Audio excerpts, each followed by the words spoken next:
Friends, good evening all of you. मैं जयलाल प्रसाद वर्मा स्वागत करता हूं सेवन कोचिंग सेंटर यूट्यूब के इस प्लेटफॉर्म पर। मित्रों, हमने पिछले वीडियो में बात किया था कि हम हिंदी क्यों पढ़ें। आज इस वीडियो पे हम लोग बात करेंगे कि हम हिंदी कैसे पढ़ें। जब कोई एक चीज़ पे हम लोग जान लेते हैं तो हमारा मन करता है कि दूसरी चीज़ों पे भी जाने, यानी कि तीसरी चीज़ों पे भी जाने, चौथी चीज़ों भी जाने।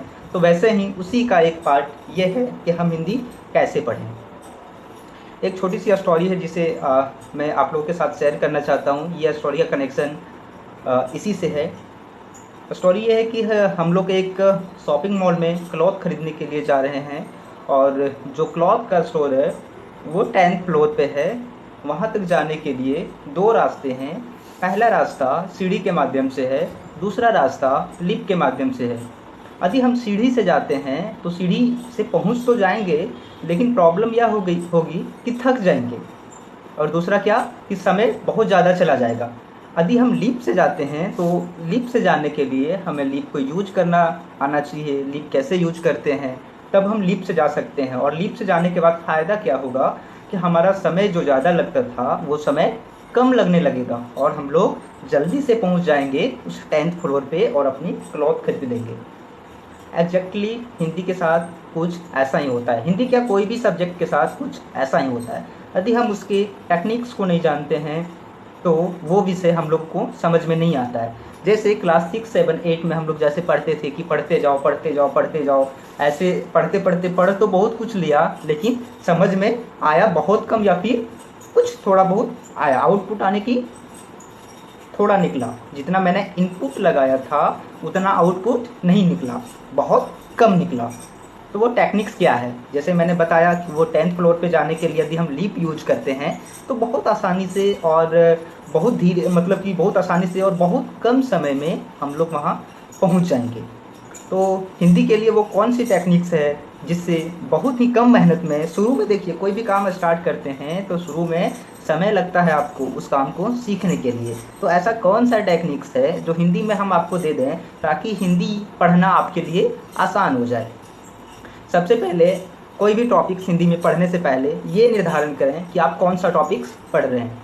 यानी कि आप कहानी पढ़ रहे हैं, कविता पढ़ रहे हैं, उपन्यास पढ़ रहे हैं, शायरी पढ़ रहे हैं, या फिर कुछ भी पढ़ रहे हैं। अगर आपके माइंड में ये क्लियर हो गया कि हम किस टॉपिक्स पे यानी कि पढ़ रहे हैं, तो फिर आप उसके बारे में ना सोचने लगते हैं, उसके बारे में ना समझने लगते हैं, और फिर आपको कुछ कुछ चीज़ें समझ में आएगी।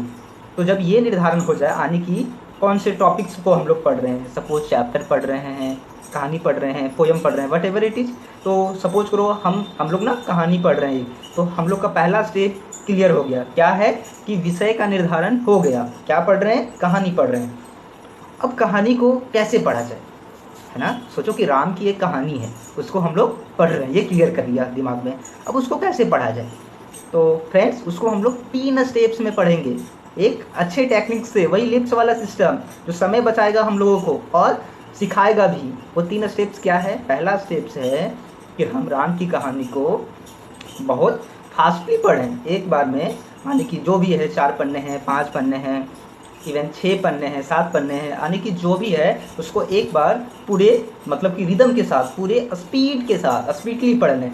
याद रखना, इस फर्स्ट रीडिंग में हम लोग को समझना नहीं है, बिल्कुल भी नहीं समझना है, सिर्फ पढ़ना है। वनली एंड वनली रीडिंग, केवल और केवल पढ़ना है, समझना नहीं है। जब एक बार आपकी रीडिंग ये कंप्लीट हो जाए राम की कहानी का, तो दूसरा रीडिंग डालेंगे।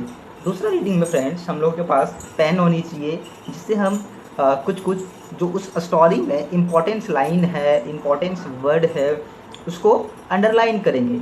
जब उसको अंडरलाइन कर लिया उसके बाद हम लोग उसको खोजेंगे, यानी कि गूगल पे या फिर डिक्शनरी में, कि उसका मतलब क्या होता है, एक्चुअल में उस वर्ड का मतलब क्या होता है। और ऐसे स्टोरी में होते हैं दोस्त जो आपके वर्ड्स समझ में नहीं आते, आपके न्यूज़पेपर्स में, आपके किताब्स में ऐसे बहुत सारे वर्ड्स हैं चैप्टर्स के जो आपको समझ में नहीं आते हैं। और इसलिए किस टॉपिक्स पे बात की जा रही है ये भी आप लोगों को समझ में नहीं आता है शुरू में। तो जब ये कंप्लीट हो जाए, उस चीज़ का हम लोग अर्थ जान लें, क्या क्या चीज़ को अंडरलाइन किया गया है, कौन कौन से वर्ड्स हैं जो समझ में नहीं आ रहा है, तो ये समझ लेने के बाद अब हम लोग तीसरा स्टेज रीडिंग डालेंगे, थर्ड स्टेज। थर्ड स्टेज में याद रखना, यहाँ पे अंडरलाइन भी करना है, यानी कि रंगना है, और रंगने में तो आप सब माहिर हैं ही। जो जो इम्पोर्टेंट लाइन है उसको रंगना है और समझना भी है। जैसे वही मैं राम की कहानी लेता हूँ कि राम एक अच्छा लड़का है ना, तो क्या है वो अच्छा लड़का। अब फिर राम एक अच्छा लड़का है, पूरा नहीं रंगना है। क्या रंगना है? अच्छा को, सिर्फ गुड को, यानी अच्छा को रंगना है। राम जाता है, क्या रंगोगे? जाना। राम पढ़ता है, क्या कलर करोगे? पढ़ना। तो ऐसे कलर करोगे। जब ये कंप्लीट हो जाए उसके बाद एक और रीडिंग डालना और समझने की कोशिश करना। उसके बाद देखना जैसे ही ये फ्रेम क्लियर हुआ आपके दिमाग में, पहला reading, second reading, third reading and fourth reading, जैसे ही आप एक बार डालोगे उस चैप्टर पे, आपके माइंड में पूरी तरीके से क्लियर हो जाएगा क्या टॉपिक्स है, क्या समझाना चाह रहा है, किसके बारे में बात हो रही है। यानी कि उस चैप्टर के बारे में जो भी कुछ है क्लियर हो जाएगा। हाँ, होते हैं कुछ ऐसे टॉपिक्स जो आपको समझ में नहीं आते हैं, वो आपके टीचर्स बता देंगे, लेकिन बहुत कम बच जाएगा। इसके बाद ना आपके लिए समझना मतलब कि बहुत आसान हो जाएगा एक तरीके से। तो फ्रेंड्स, आशा करता हूँ कि ये वीडियो आप लोगों को मतलब कि हिंदी पढ़ने के लिए हेल्प करेगा और ये टेक्निक्स समझ में आया होगा।